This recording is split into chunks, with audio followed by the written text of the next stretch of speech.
João capítulo 13, Kelvin, que bom te ver, irmã Stephanie, a Vanessa, Laura aí. Laura é uma benção.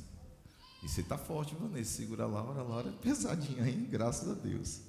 João capítulo 13, nós iremos a partir do versículo 1, pegar minha Bíblia aqui, por favor, Eliana. Essa Bíblia maravilhosa, graças a Deus.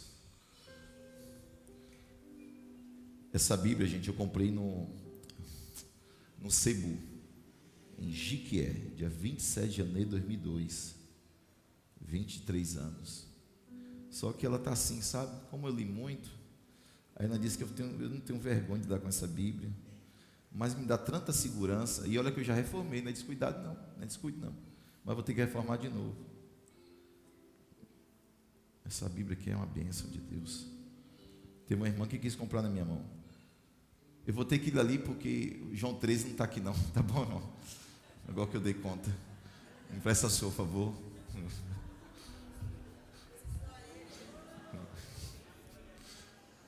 Já li tanto, gente, que João 13 saiu. Alguns de gente também não estão aqui mais não. Mas amém. Guardei a tua palavra no meu coração para não me pecar contra ti. Amém. João capítulo 13, a partir do versículo 1. Um pouco antes da festa da Páscoa, sabendo Jesus que havia chegado o tempo em que deixaria este mundo e iria para o Pai, tendo amado os seus que estavam no mundo, os amou até o fim. Oh, passagem bonita, né? Os amou até o fim. Estava sendo servido o jantar, e o diabo já havia colocado ou induzido Judas Iscariotes, filho de Simão, a trair Jesus. Jesus sabia que o Pai havia colocado todas as coisas debaixo do seu poder e que viera de Deus e estava voltando para Deus. Assim Jesus levantou-se da mesa, tirou sua capa e colocou uma toalha em volta da cintura. Depois disso, derramou água numa bacia e começou a lavar os pés dos seus discípulos, enxugando-os com a toalha que estava em sua cintura. Chegou-se a Simão Pedro, que lhe disse: Senhor, vais lavar os meus pés? Respondeu Jesus: Você não compreende agora o que eu estou lhe fazendo, mais tarde, porém, entenderá. Disse Pedro: Não, nunca lavarás os meus pés. Jesus respondeu: Se eu não os lavar, você não terá parte comigo. Respondeu Simão Pedro: Então, Senhor, não apenas os meus pés, mas também as minhas mãos e a minha cabeça.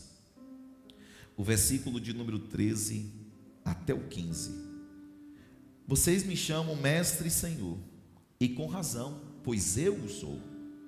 Pois bem, se eu, sendo senhor e mestre de vocês, lavei-lhe os pés, vocês também devem lavar os pés uns dos outros.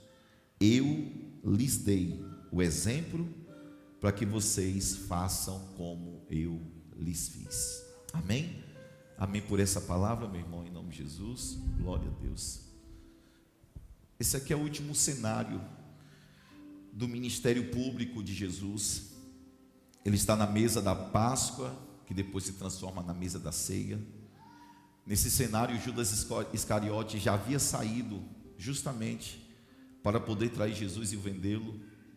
Jesus pega a sua bacia com água, a sua toalha, e começa a lavar os pés dos discípulos.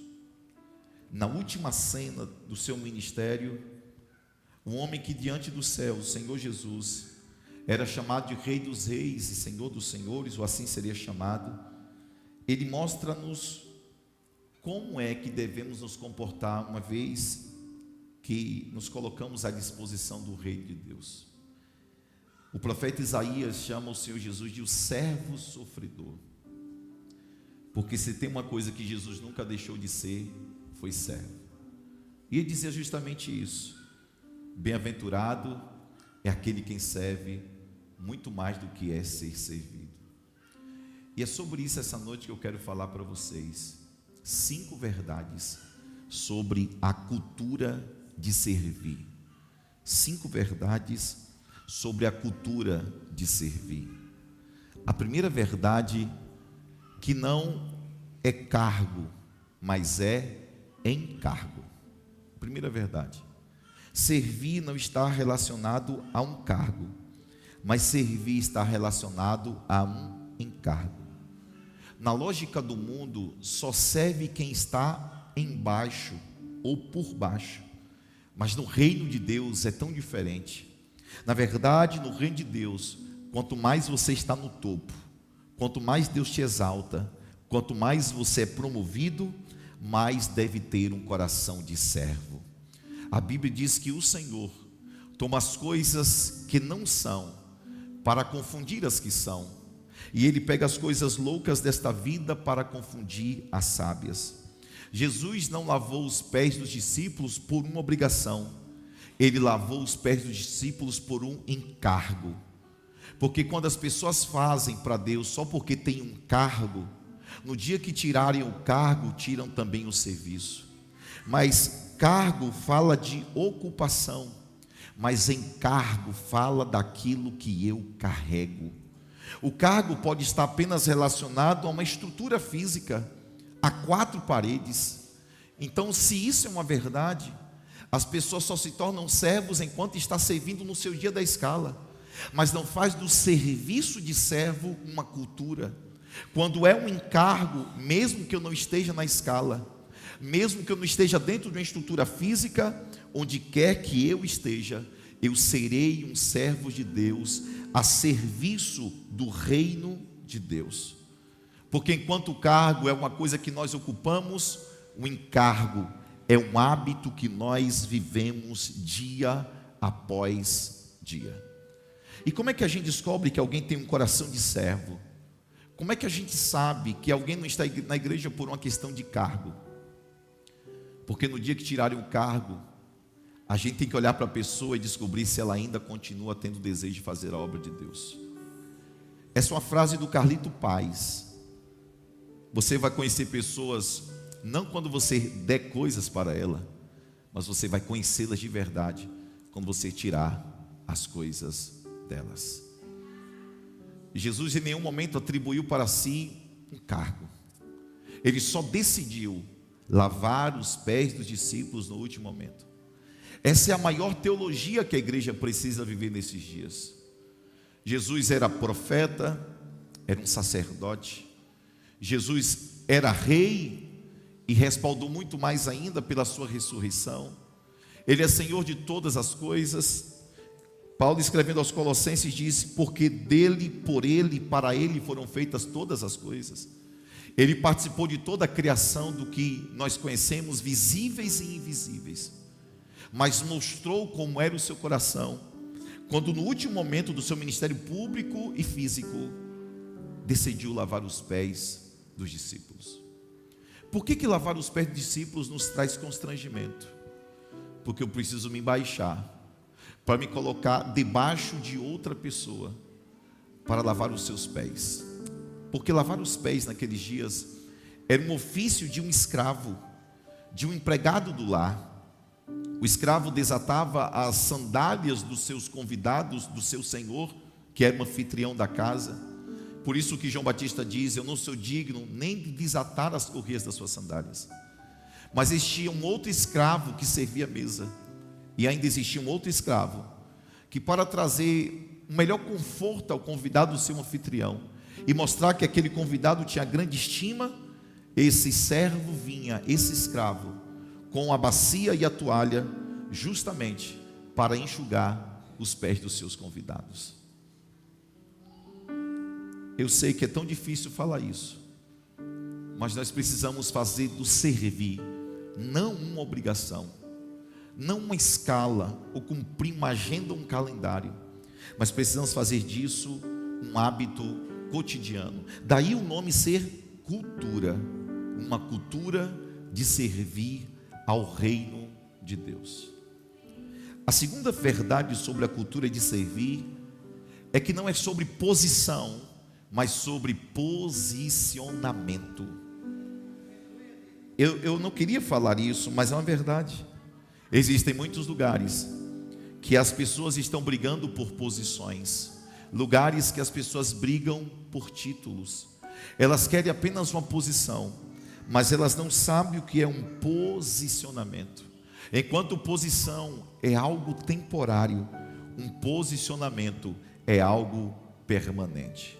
Um dos versículos que mais me assustam em relação ao Senhor Jesus, e me constrange muito, está em Lucas, capítulo 22, versículos 26 e 27. Lucas 22, versículos 26 e o 27, que diz assim: o maior entre vocês seja como o menor, e aquele que dirige seja como o que serve.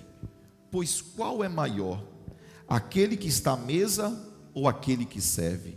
Pois no meio de vocês eu sou como quem serve. E quem disse isso, irmãos? O Senhor Jesus Cristo, nos mostrando que não é sobre uma posição que nós temos, mas sobre um posicionamento no reino de Deus e na obra de Deus. Jesus nunca usou a desculpa de ser quem Ele era, para que abaixasse e descesse até o chão para servir aos seus discípulos. Na igreja tem pessoas que ocupam o lugar, mas existem aqueles que servem no lugar.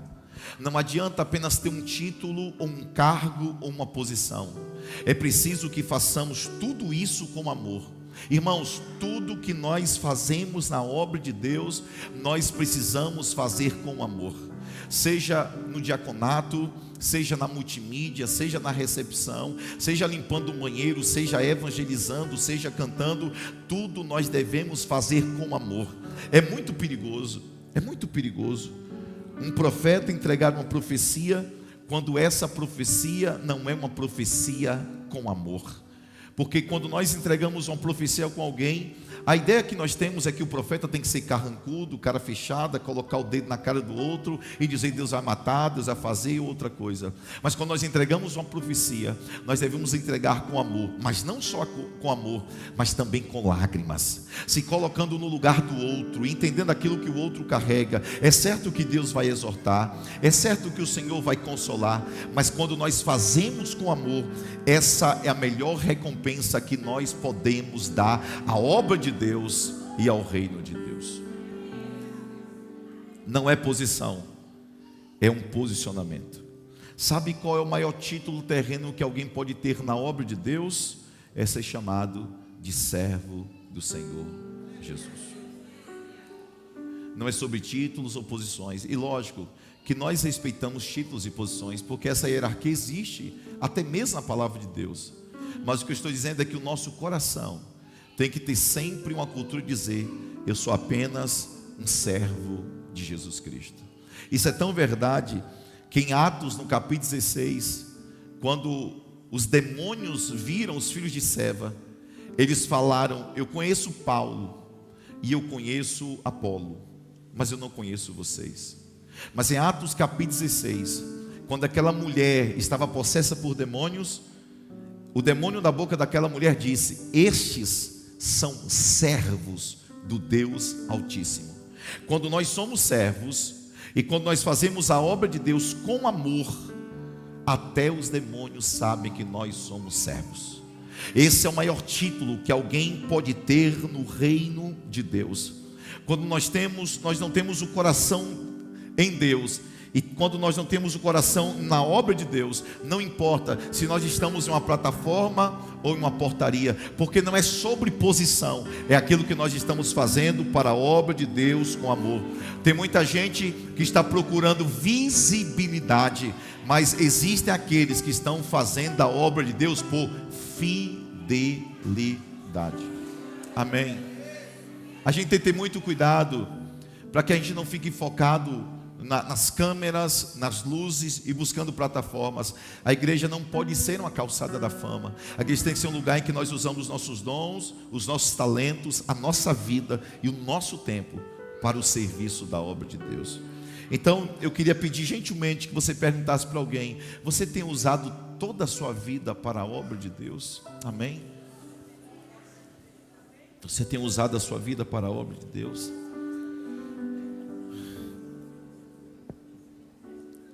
A gente não pode fazer a obra de Deus sozinho. E aí vem o terceiro ponto. O terceiro ponto não é faça, mas façamos.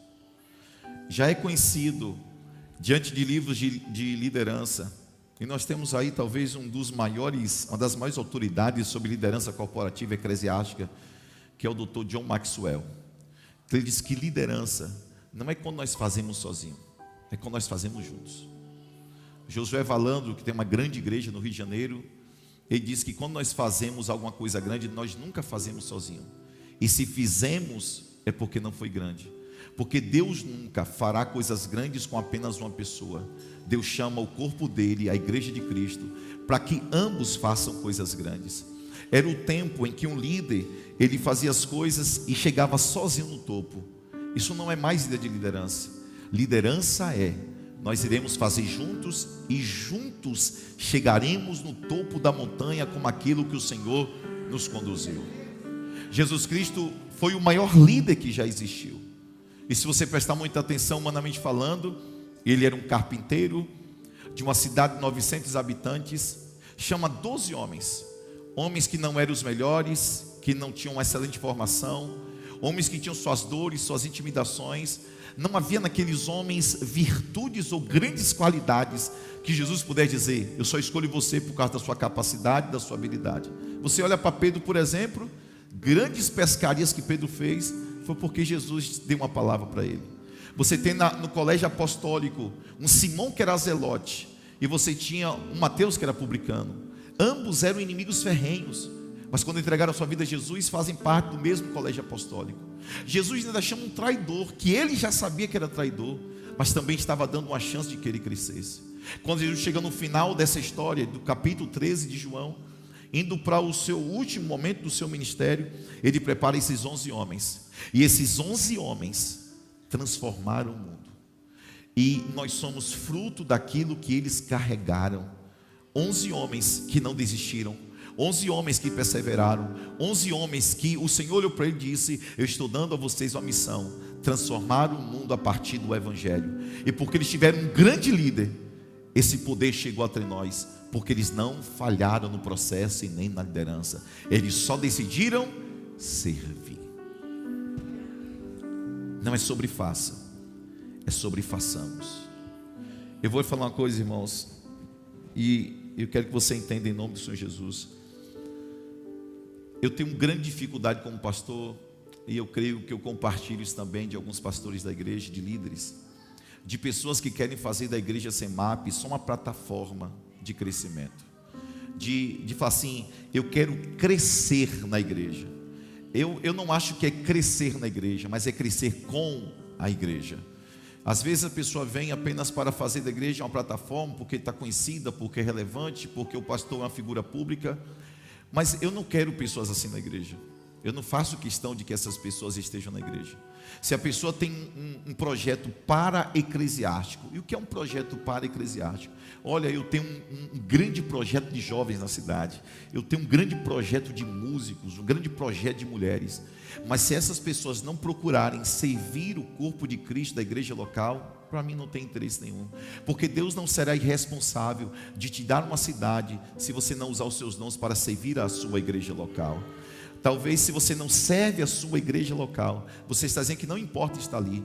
Sabe por que algumas pessoas saíram nos últimos meses da CEMAP? Porque eu tive que apertar. Eu disse: você vai servir a igreja local? Ah, mas eu amo trabalhar com mulheres, mas não participa de um culto das mulheres na igreja, mas ama mulheres. Na verdade, você está fazendo da igreja só uma plataforma para o seu crescimento pessoal e deixando a igreja de lado. Mas se você quer servir a cidade, e nós não temos problema nenhum em servir a cidade, sirva primeiro a sua igreja local.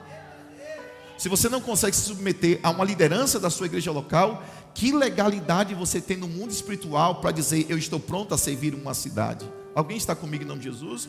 E eu não prendo o seu ministério. Tem gente aqui que prega fora, gente que canta fora e está abençoadíssimo. Mas essas pessoas que pregam fora e elas cantam fora, elas estão aqui servindo a sua igreja local. Elas estão pegando a vassoura, servindo a cantina, sendo servos no encontro com Deus, na intercessão, diaconato, na recepção. Elas estão servindo o corpo. Elas têm legalidade para chegar diante da cidade e dizer: eu tenho respaldo, tenho liderança, eu sirvo a minha igreja local, e por causa de servir a igreja local, então eu posso servir a cidade. Então, se alguém vem para a CEMAP com projetos para eclesiásticos, dizendo: aqui eu vou me arrumar, aqui eu vou crescer, aqui você não vai conseguir se criar. Porque nós não estamos buscando celebridades que querem aparecer pelo nome da igreja, mas nós estamos procurando servos que estejam usando os teus dons para servir a igreja local. Sabe por que eu trouxe Raquel Nascimento para cá? Aquela menina que estava aqui, irmã Cláudia acompanha ela mais de perto, e o Rodrigo. Porque quando eu fui pregar na igreja dela em Brasília, e vou dizer, irmãos, é uma das igrejas mais lindas que eu preguei. É uma igreja milionária. O pastor, ele vendeu um avião e construiu uma igreja, para você ter ideia. É uma igreja linda demais. Mas a Raquel estava lá, servindo na mídia, servindo no Kids, servindo na portaria. Ela tem um talento e um dom maravilhoso. Não vai demorar para Deus levantar ela na nação brasileira. Mas quando eu a vi servindo, eu falei: esse ano eu não levo celebridade, eu vou levar gente de aliança e gente que serve a igreja local. Viu como Deus usou aquela menina ali? E quando ela chegou lá em Brasília, a irmã Cláudia pode testemunhar. Chegando em Brasília, desceu no aeroporto. Ela não foi para casa não, disse: agora tem culto, e hoje eu estou na escala para servir a minha igreja local. Essa é uma visão de uma cultura de serviço. Nós temos dons e talentos, mas nós sempre estamos dispostos a usar os dons, os talentos, a nossa vida, o nosso tempo, o nosso dinheiro para servir a igreja local. Se a pessoa não tem esse entendimento de servir a igreja local, tudo que ela faz na obra de Deus é com moeda de troca. Por isso tem uns que falam assim: pastor, eu não sirvo em nada, mas eu dizimo. Irmão, dizimar é tua obrigação. Se você dizima para ter apenas uma moeda de troca, então você não serve a Deus porque ama, mas você está servindo a Deus por interesse, e pior, querendo comprar Deus com dinheiro. Então não é faça, é façamos. Porque o faça cria distância, mas o façamos gera uma família.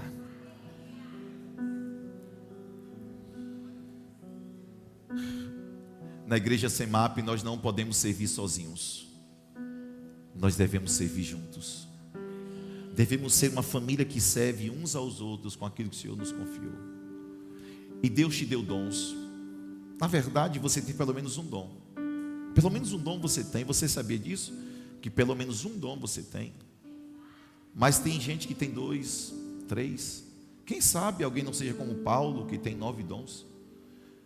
Mas Deus não te deu dom para te dar uma condecoração e colocar na prateleira. Ele te deu o dom como uma ferramenta de trabalho para a obra de Deus. E a gente está estudando escatologia agora, e não chegou nessa parte ainda não, acho que não chegamos não. Mas existe dentro da escatologia o que a Bíblia chama de tribunal de Cristo. Está na carta que Paulo escreve aos Romanos e também na carta escrita aos Coríntios. Você sabe o que é o tribunal de Cristo? O tribunal de Cristo não é um tribunal punitivo, é um tribunal avaliativo. No tribunal de Cristo, olhe para mim por favor, todos nós iremos passar. Ele vai chamar cada um pelo nome. Ele vai tratar cada um de nós. E aquele negócio que tem telão, não tem não. Deus já é muito moderno, telão nem existe mais para ele. Ele já é onisciente, ele sabe todas as coisas. Mas imagine Jesus te chamando pelo seu nome. E você vai apresentar-se diante dele. E você já está nos céus. Então você não vai mais para o inferno. Já está nos céus. Não é tribunal punitivo, é tribunal avaliativo. O que ele vai fazer no tribunal, pastor? Ele vai te avaliar. Mas avaliar pelo quê? Ele te deu dons. Ele vai querer que você, então, possa se responsabilizar, prestar contas dos dons que ele te deu. Então, com a vez que você recebeu dons, ele vai chegar lá e falar: e aí, meu servo e minha serva? Eu vi que você fez isso, fez aquilo. E aí ele então vai separar 2 grupos no tribunal. Alguém está aqui comigo em nome de Jesus? Existe um primeiro grupo, que quando Paulo escreve a carta aos Coríntios, capítulo 3, diz que esse grupo tem obras de feno, madeira e palha. E existe um segundo grupo. Esse segundo grupo tem ouro, prata e pedras preciosas. Um grupo tem feno, madeira e palha. Outro grupo tem ouro, prata e pedras preciosas. Aí diz que ele vai pegar os grupos e separarem lá nos céus. Está todo mundo salvo, não vai para o inferno. Ele vai avaliar. E qual é o critério que ele vai usar? Paulo diz, ele vai usar o fogo. Aí eu pergunto para a igreja: se a gente coloca fogo no feno, na palha e na madeira, sobra alguma coisa? Não. Agora, se eu coloco fogo, incido fogo sobre prata, ouro e pedras preciosas, vai sobrar alguma coisa? Sim. Porque para minério o fogo purifica, tira as impurezas. Vai ter gente que vai estar nos céus, salvo em Jesus, mas quando entrar no tribunal de Cristo, eles não terão nenhuma obra para apresentar ao Senhor. E outros terão obras de prata, ouro e pedras preciosas. Estes aqui não receberão nenhum galardão. E Paulo diz: o tal será salvo, mas sem galardão. Os de cá são salvos também, mas receberão galardão. Aí você pode estar sentado e dizer assim: ô pastor, mas peraí, eu já estou nos céus. É a melhor coisa que pode acontecer na vida de alguém, e eu vou me preocupar lá com galardão? Além de entendermos que o galardão nos traz posições de governo no reino mileniar, isso é uma outra história. Mas o que eu queria trazer para você é o seguinte: já imaginou você numa sala com Jesus sozinho, olhar para o olho dele com as mãos vazias? Porque tendo vos amado, vos amou até o fim. Chegar diante dele com as mãos vazias e dizer: o Senhor me deu os dons, mas eu não usei os teus dons para nada na terra. Eu peguei os seus dons e eu enterrei. Por isso que ele diz: servo mau e infiel. E para outros ele diz: servo bom e fiel. Ambos são servos, mas são servos maus e infiéis. Pastor, mas eu não tenho tempo. Talvez tempo você tem, está faltando ter prioridade para servir a obra de Deus. Irmãos, eu acho que existe uma enciclopédia de todas as desculpas para dar um pastor, mas é capaz que não só dá uma desculpas para o pastor, mas também dão desculpas para Deus. Eu sei que realmente, eu fiquei 5 anos estudando seminário, e eu me tornei um crente domingueiro, porque eu estudava de segunda até sexta-feira, mas sempre que eu podia, eu estava congregando. Eu mudei de emprego para trabalhar menos, para poder servir melhor o reino de Deus. Então talvez você está numa temporada que não está conseguindo servir tanto, mas se você está tendo tempo e oportunidade e não serve, você está negligenciando o dom que o Senhor te deu. E sabe o que é ruim disso? É que um dia o Senhor vai pedir contas, uma prestação de contas por esses dons. A quarta verdade sobre ser servo, eu estou dentro do horário. Hoje está tão tranquilo, né, gente? Ar-condicionado, um teclado aqui, mas eu sei que a palavra está sendo ministrada ao seu coração. Na cultura de servir, o menor é o maior. Na cultura de servir, o menor é o maior. Quanto mais você se abaixa no reino de Deus, mais fica próximo de ser parecido com Jesus. Eita glória! Você sabia que, literalmente, imagine comigo, você está perto de alguém, ou de pessoas aí agora. Já pensou, Jesus pede para que você lave os pés dessa pessoa que está aí ao seu lado direito, esquerdo, ou atrás de você? O que é mais constrangedor? É nós lavarmos os pés de alguém, ou a pessoa que vai ter os pés lavados pelo irmão que está do lado? O que mais constrange? Eu tenho certeza que o que mais constrange é ter os pés lavados.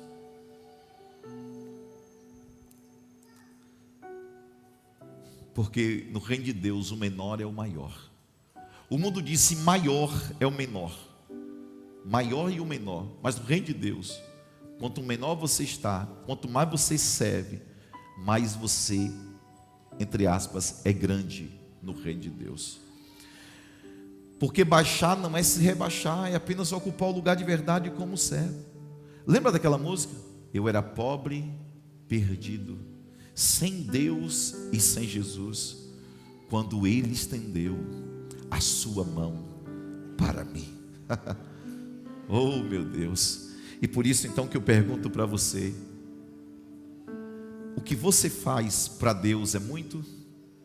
O que você está fazendo para Deus é muito? E eu queria que você então perguntasse para você mesmo: será que eu posso fazer mais para o Senhor? Será que eu posso fazer mais para a obra de Deus? Já que Deus me deu dons e talentos. Eu conheço algumas histórias aqui: faculdade, trabalho, casamento, conquistando a vida. Mas irmão, não adianta fugir quando Deus chamou para fazer alguma coisa na obra dele. Para de fugir em nome de Jesus. Deus está lhe chamando para fazer a obra dele. Por isso que eu não me impressiono com quem canta bonito, com quem prega bonito. Eu não me impressiono. Eu não sou refém de talento. Já perdi muita gente nessa igreja porque só queria palco, mas não queria servir. Queria segurar o microfone, mas não queria segurar o cabo da vassoura, irmão. E se a gente fica só refém de talentos, a gente cria uma igreja longe do serviço e da cultura de servir a Deus. Então, se alguém vem para a igreja dizendo: eu quero cantar, eu quero pregar, então fica um ano sentado para poder ter comunhão, estar com os irmãos. Eu fico muito preocupado com gente que quer cantar, pregar e fazer bonito, mas não quer andar em comunhão, não quer andar com os homens, não quer andar com mulheres, não quer andar com jovens. Não, irmão, não serve. O reino de Deus, o lugar do serviço, é um momento de comunhão. Se você não está disposto a servir ao outro no dia a dia, por que você quer palco? Ok? Então, se alguém quer ser grande, seja pequeno na obra de Deus. Oh, glória! É crescer como a igreja e não é crescer na igreja. Deus vai usar o que já está em tuas mãos em nome de Jesus. E aí eu termino esse ponto com a seguinte frase: no mundo, quem serve é o menor, mas no reino, quem serve é rei. O maior servo que existiu é chamado de Rei dos Reis e Senhor dos Senhores. Então tudo o que fizer, faça com amor na obra de Deus. E o último ponto, eu finalizo. A quinta verdade sobre a cultura do serviço: serviço não significa ser visto. É verdade que existem pessoas que nunca irão segurar um microfone, mas o trabalho dessas pessoas nos bastidores é imprescindível e indispensável. A quem prepara uma mesa de ceia, quem está aqui em pé no diaconato da intercessão, quem limpou a igreja para que todos recebessem uma igreja limpa, quem molhou aquelas plantas bonitas, quem colocou um backdrop lá fora, quem conduziu as igrejas até o altar, quem prepara a tesouraria, quem olha para o estacionamento. A gente está aqui agora, mas tem gente trabalhando em todos os bastidores. Tem gente agora na central. Você já imaginou que quem está na central agora é uma mãe, é um pai, é um jovem que poderia estar aqui sendo ministrado por uma palavra, mas está, como diz a música, está gastando a vida dela, servindo crianças, para que os pais estivessem aqui para serem ministrados. Outros estão na multimídia, tem uns fazendo cortes aí dos stories. Por quê, irmãos? Porque às vezes não são vistos, mas o serviço dessas pessoas é indispensável. E eu repito, não tem problema, se Deus chamou para vir para o palco, é de Deus e está tranquilo. Mas eu tenho certeza que o nosso coração tem que estar sempre calibrado, dizendo: eu sou um servo, eu sou um servo, eu sou um servo. Eu estou disposto a servir a obra de Deus. É o tipo da mensagem que o povo boceja, né? É o tipo da mensagem que dá sono. É porque nós estamos mal acostumados sempre em ser servido, mas nunca em servir. E hoje eu quero chamar essa igreja dizendo: preciso levantar um batalhão de gente nessa igreja que esteja disposta a servir o reino de Deus. E aí eu quero honrar a vida de cada equipe dessa igreja que tem usado sua vida para servir o reino de Deus. É verdade, no encontro com Deus a gente vê gente ali madrugada trabalhando. Aqui na igreja a gente sai na poeira trabalhando. Gente que está se dedicando à obra de Deus. Irmãos, eu particularmente faço isso com muita alegria de poder servir a obra de Deus. Ah, pastor, mas eu fui decepcionado, pastor. Eu fui frustrado na igreja. Falaram, aí na obra de Deus você fica frustrado. Mas você tem uma profissão, lá também tem frustração. Deixou tua profissão, deixou seu trabalho, deixou seu emprego, não. Mas sempre dá uma desculpa para não servir a obra de Deus. Lugares são diferentes. Não adianta só mudar de lugar, é preciso mudar de atitude daqui para frente e dizer: eu estou aqui pronto para servir a obra de Deus. Amém? Porque não é sobre ser visto, mas é sobre serviço. Hernandes Dias Lopes, alguém conhece o Hernandes Dias Lopes? Tá difícil trazer aquele homem para a conquista, viu, gente? Mas quem sabe um dia a gente não consegue. Ele diz: a igreja de Deus é maravilhosa, porque na igreja de Deus todo mundo é um servo. Na igreja de Deus o médico e o pedreiro comem do mesmo pão e bebem do mesmo suco de uva, adoram o mesmo Deus. Diante da sociedade um é médico, outro é pedreiro, mas diante de Deus todos estão no mesmo alinhamento. Eu já fui pregar uma igreja em Salvador, que o pastor disse: pastor, está vendo aquele rapaz ali no teclado? Ele é médico. Está vendo aquela moça que está servindo lá? É engenheira. Mas aqui dentro eles entenderam que são servos de Deus para servirem a obra de Deus. Tem gente que carrega um título e diz: eu sou isso, eu sou aquilo, então para mim não dá. Irmão, quem não vive para servir, não serve para viver.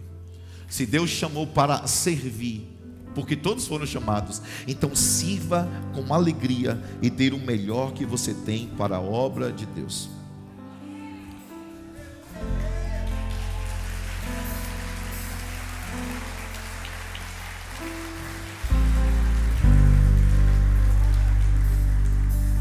A comparação é diabólica, viu, gente? Não é que eu faço mais do que fulano faz. Não se compare. Se você está fazendo por comparação, comparação gera competitividade.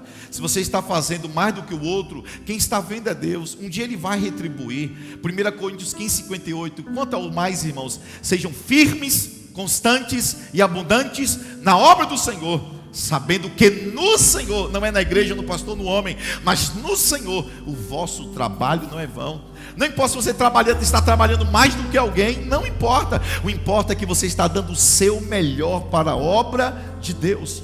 E aí eu guardei uma frase para te falar. Você quer se comparar? Se compare com quem você foi ontem. Porque se você comparar com os outros, se compare com você mesmo. Compare, como é que eu fui ontem? Então hoje eu vou ser melhor. E amanhã eu serei melhor do que fui hoje. Não se compare com o outro, se compare com aquilo que você pode melhorar. E aí então eu digo a seguinte frase, e já estou aqui fechando. A cultura de servir não é o ministério, é o jeito de ser igreja. A cultura de servir não é o ministério, é o jeito de viver. Porque servir tem que ser a sua vida. Servir tem que ser algo que te faz bem. E aí eu faço 2 perguntas e finalizei, pode preparar. Você entrega na obra de Deus o amor que recebeu? Você entrega na obra de Deus o amor que recebeu? E a segunda pergunta: você está entregando com as suas mãos, com a sua vida e com o seu tempo, todo o amor que você recebeu?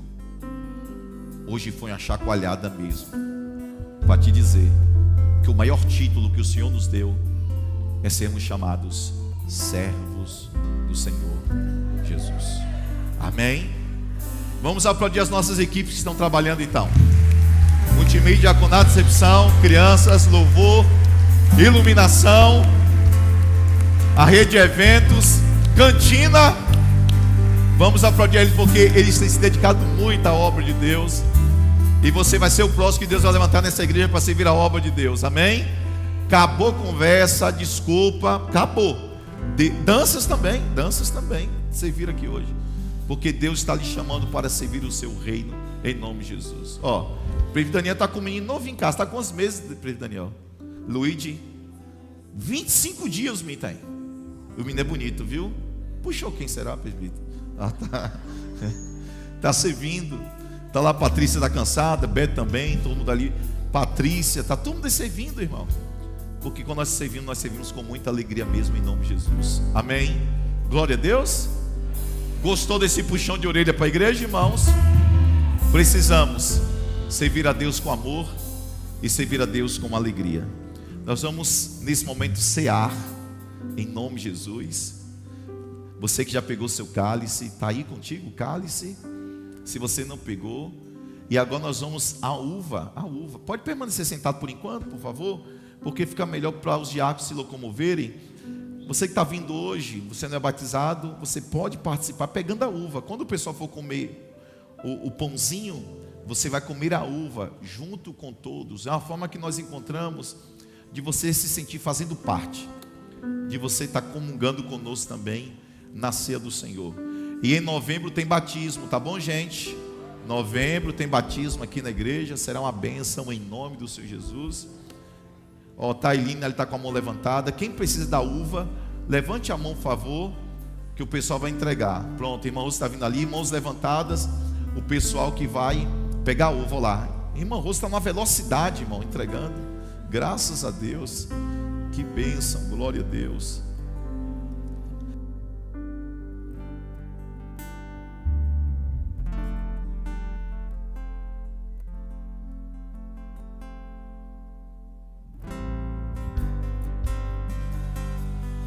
Pronto. Agora sim, você que pegou o seu cálice e pegou sua uva, pode ficar em pé, por favor. Nós vamos cear agora. Aqui, graças a Deus. Ah, meu Deus, o pão. É. Graças a Deus.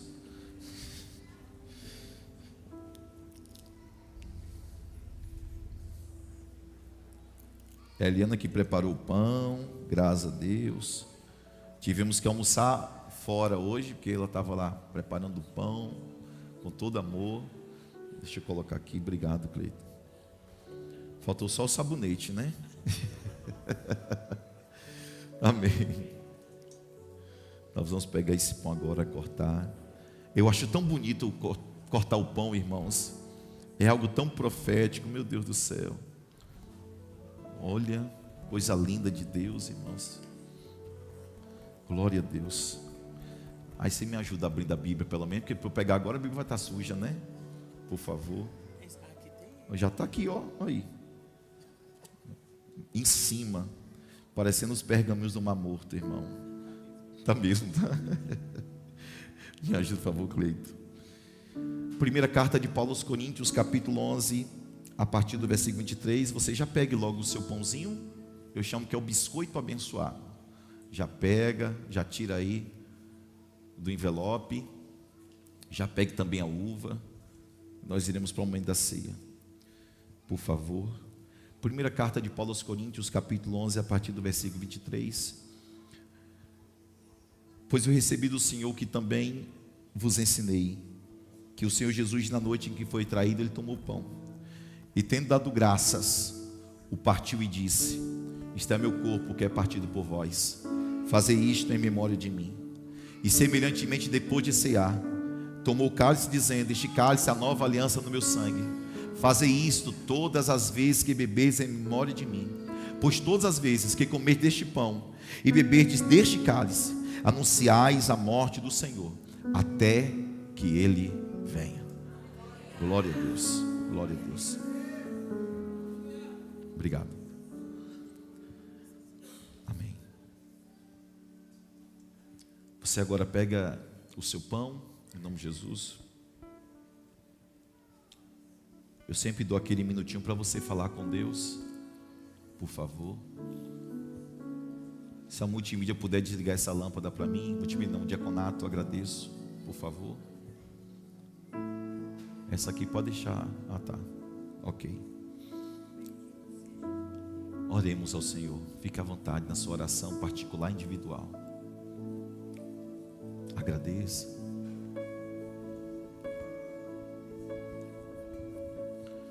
Aleluias. Aleluias.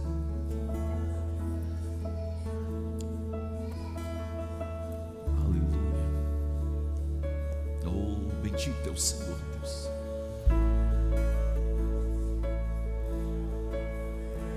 Choracalabadarabassure dere cantura cadarabassure amanture basse.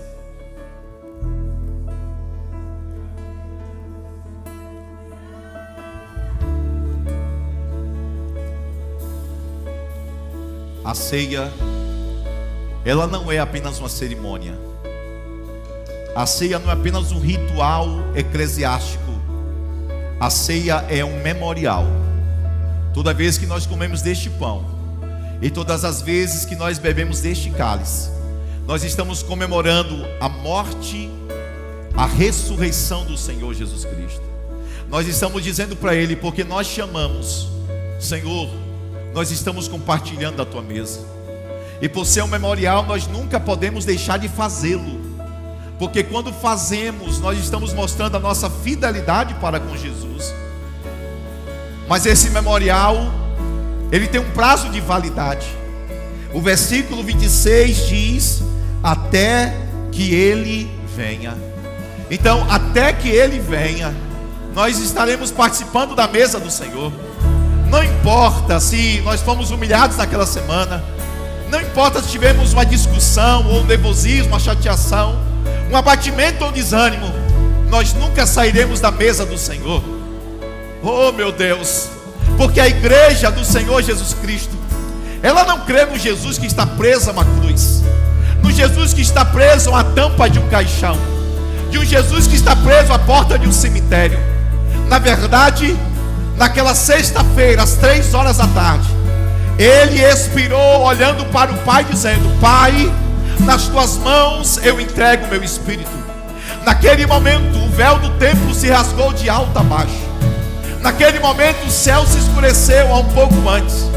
Naquele momento, um centurião disse: este era verdadeiramente o Filho de Deus. Naqueles dias, sepulcros foram abertos, e muitos dos que estavam mortos apareceram a familiares em Jerusalém. Ele foi colocado em um sepulcro pago por José de Arimateia. Mas no domingo de manhã, como no domingo como esse, Maria Madalena vai até o sepulcro. A porta do sepulcro havia sido aberta. Havia ali 2 jovens, segundo o texto. Um deles olha para ela e diz: procurai dentre os mortos aquele que está vivo.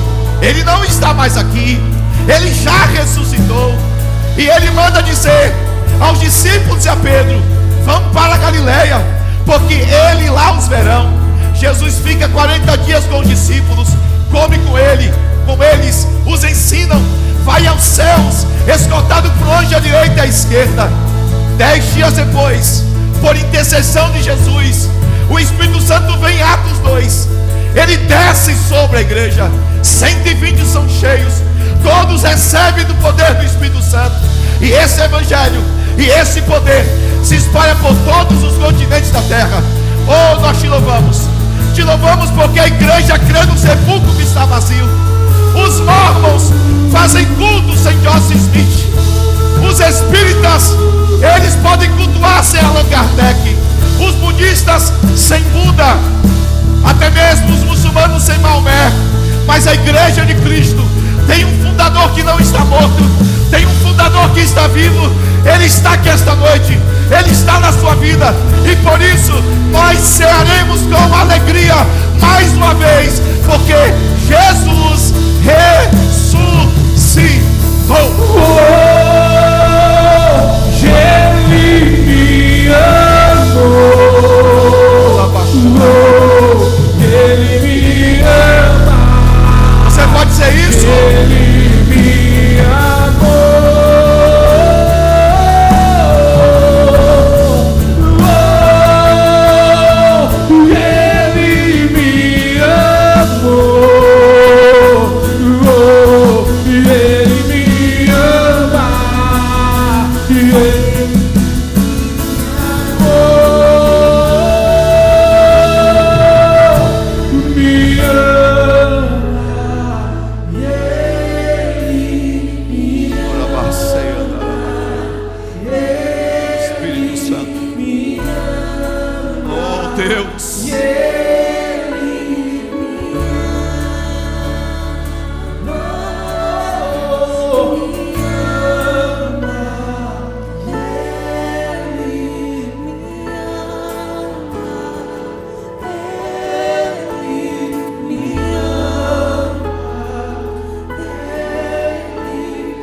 Você pode pegar do seu pão, você pode pegar da sua uva, e que no teu coração tem o mesmo sentimento que os discípulos tiveram.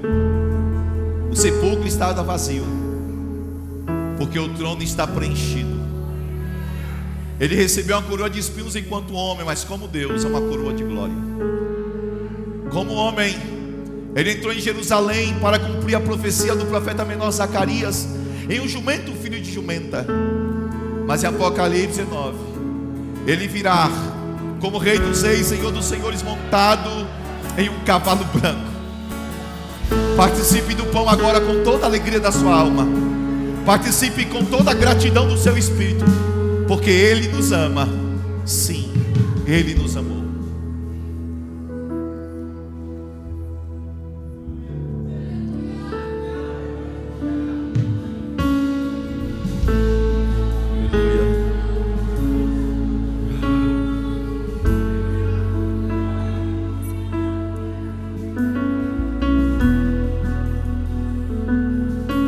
Semelhantemente, depois de cear, tomou o cálice, dizendo: este cálice é a nova aliança no meu sangue.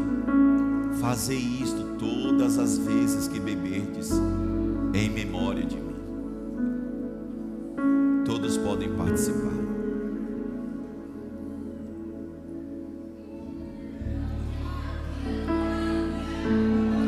Vou segurar só um minuto aqui, para você celebrar, sem som, sem música, ao som de uma igreja que está agradecendo, ao som de uma igreja que está celebrando. Agradeça mesmo. Agradeça por mais uma chance. Nesta manhã, quando você acordou, Jesus disse: eu estou renovando as minhas misericórdias sobre a tua vida. Nessa manhã Ele renovou o contrato de mais um dia. Mais um dia na presença dEle, mais um dia que o Senhor te deu. Oh, é para levantar as mãos aos céus, irmãos. É para agradecer com todo o coração, em nome de Jesus. É para abrir a boca mesmo e agradecê-lo por tudo que Ele fez. Oh, já baixou com manturiandere bassureudore candarama. Onde estão os jovens que estão agradecendo? Onde estão as mulheres que estão agradecendo a Deus? Cadê os homens dessa casa que agradecem a Jesus? Até que o Senhor venha, eu estarei na tua presença. Até que o Senhor venha, eu não sairei da tua mesa, eu não sairei da tua ceia. Eu não sou aqueles que recuarão, eu serei contado com aqueles que avançarão no Senhor. Sim, sim. Por isso que nós vamos celebrar, Lucas, com muita alegria ao Senhor nesta hora, alinhando o nosso coração com a festa dos céus. Faça isso em nome de Jesus.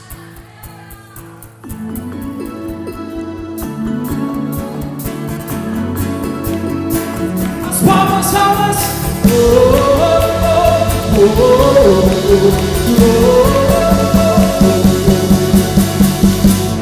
Deixou sua glória, foi por amor. Eu quero ver essa semana, irmão. Vamos lá. O seu sangue derramou e grande. aquela via.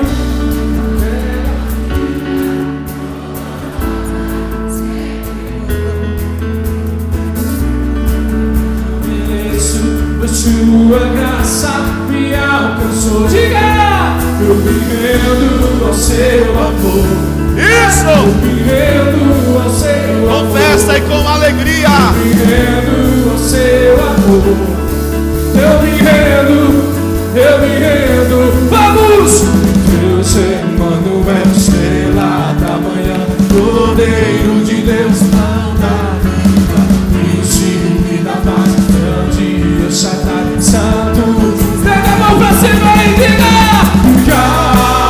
Galileu, Jesus, Jesus, diga: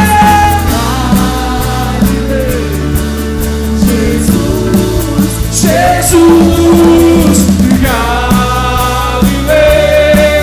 Jesus, Jesus, Galileu. Só a igreja do Senhor declarando: vamos! Galileu, as palmas! Jesus e Galileu, Jesus e Galileu, Jesus e Galileu.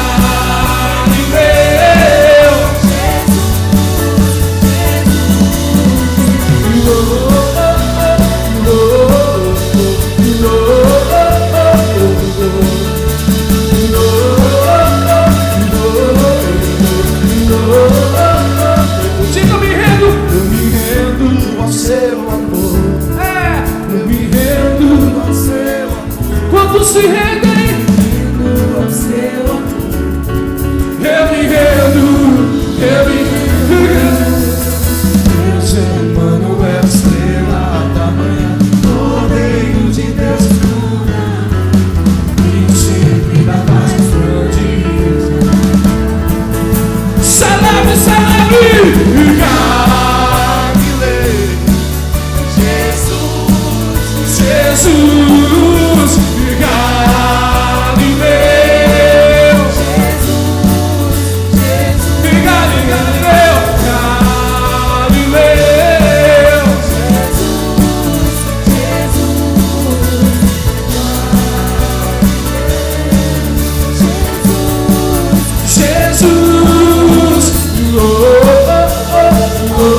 encher esse lugar.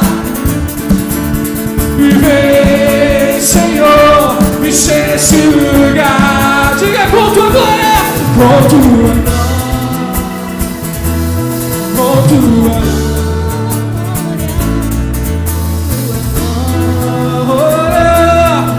Tua glória, fala-me, vamos e fala-me, eu quero te ouvir, e toca-me, eu quero te sentir, diga vem, abraça-me, vem,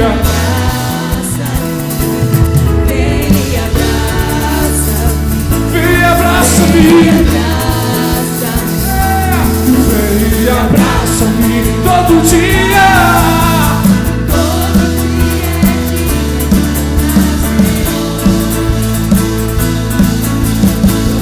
todo segundo só pra te encontrar. Quando sou tua presença,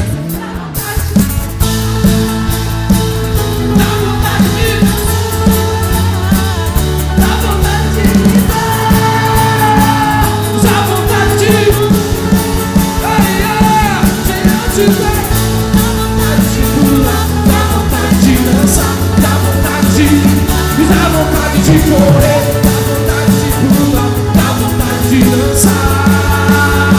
A igreja vamos viver, Senhor, encher esse lugar. Vem, Senhor, encher esse lugar.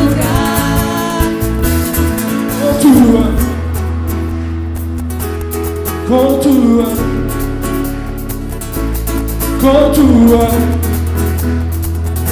e com tua glória, fala-me e fala-me, eu quero te ouvir. Toca-me, Jesus, toca-me, eu quero te sentir. Vem me abraçar, vem.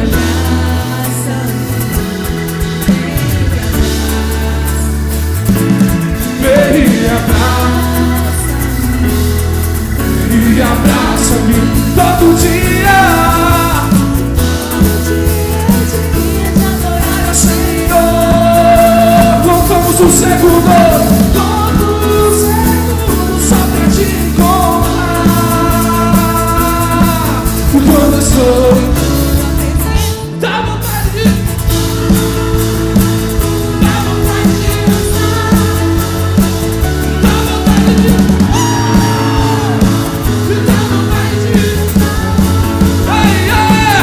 dançar, dá vontade de. Dá vontade de correr, dá vontade de Senhor.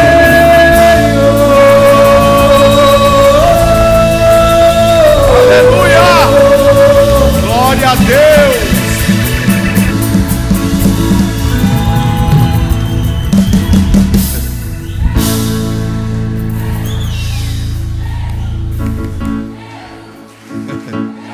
Esse povo gosta, deixa.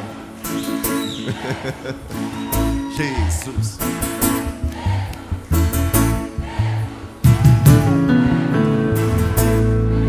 Não, para. A gente faz uma vigília, né? Depois. Mas eu tô querendo fazer após ele reina, né? Teve a pré, o ele reina, agora vem pós ele reina, gente. Vocês estão comigo se eu fizer, irmãos, em nome de Jesus? Então, amém. Quero convidar aqui o pastor Rodrigo para fazer essa oração. Tá com o neném aí? Rapaz. Então, vou convidar o pastor Vailson, por favor, para fazer essa oração final, dando a bênção pastoral. Gente, tem hot dog. Olha, rapaz. Hot dog. Tem cachorro quente lá na cantina, salgados também. E todos os cultos agora nós vamos ter um café e um chá, tá bom? Então, hoje tem café. Tem chá também? Agora, vocês estão em pecado, viu? Que eu, mês passado, não tomei o chá. Diz que o chá está uma delícia, gente. Deixa um pedacinho para mim aí de chá, por favor. Só um pedacinho. O pastor vai orar. Meu prefeito, muito obrigado pela sua presença. Tem feito uma excelente gestão lá em Jânio Quadros. Deus abençoe sua família, sua casa. Obrigado aos prefeitos que têm vindo à igreja. A gente fala, a gente não fala, mas quero honrar a vida dele, porque tem feito um trabalho evangélico poderoso em Jânio Quadros. Muito obrigado pela sua presença. Apresente todos vocês aqui. Deus abençoe. Vamos sinalizar com muita alegria. Glória a Deus. A paz do Senhor a todos. Amém, queridos? Vamos orar? Senhor Deus poderoso, maravilhoso, neste momento, Senhor meu Deus, nós rendemos graças ao Senhor porque o Senhor é bom. Obrigado, Senhor meu Deus, por mais um culto de Santa Ceia. Obrigado pela presença derramada sobre nós nessa noite, pela palavra que foi ministrada e que nos edificou tanto neste lugar. Nós queremos, meu Deus, que o Senhor venha nos dar uma semana abençoada na Tua presença. Que aquilo, ó Deus, que nós estamos enfrentando dificuldade, que nessa semana o Senhor esteja derramando uma unção sobre nós, que venha destravar, uma unção que venha romper, uma unção, Senhor meu Deus, que venha ir adiante de nós, quebrando os ferrolhos de ferro, os ferrolhos de bronze, as portas de ferro, que tudo aquilo que o Senhor tem, meu Deus, para nós, nada tenha o poder de impedir, nada seja impedido em nome do Senhor Jesus.